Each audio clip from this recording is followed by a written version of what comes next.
said fair, what we're saying is that basically there had to be an acknowledgement that people in developing countries have been least responsible for carbon emissions and other greenhouse gas emissions, but they are the ones that are paying the first and most brutal price.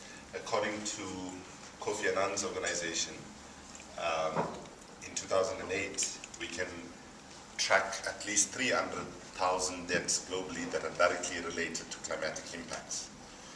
Even if you take an issue like the genocide in Darfur, which is generally painted as an ethnic conflict, the biggest driver of that conflict, in fact, is water scarcity, and to almost equal extent, land scarcity for growing food.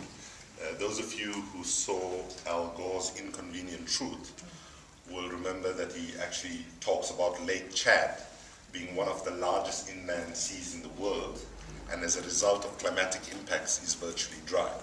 Now, Lake Chad is right next to Darfur. So when you look at some of the impacts, we are seeing the bigger impacts in Africa, in small island states, in low coastal regions of Bangladesh, for example.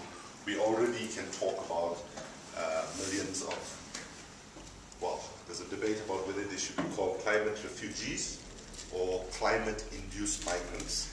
There's a whole politics behind that distinction, which I will leave you to find out about, because I don't know the answer to exactly what the difference is.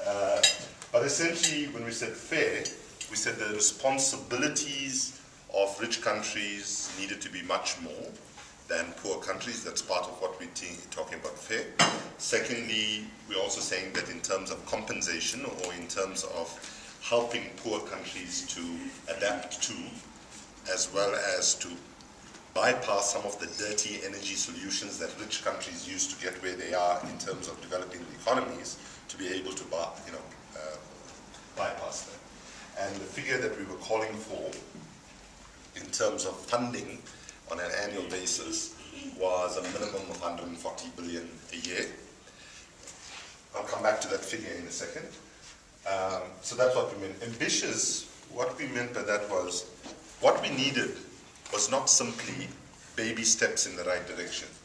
What we needed, given the seriousness of what the science is telling us, is that we needed the level of ambition that was equal to what the science was telling us we needed to do. So that meant,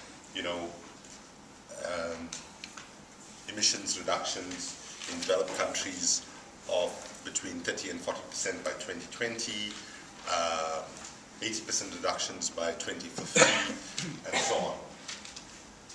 Binding was basically based on the reality of what happens in global governance. So if you go back and you look at the G8 and recently the G20 or various UN summits, you will find that these global meetings are really good at coming up with lots of paper and lots of words on a piece of, on pages.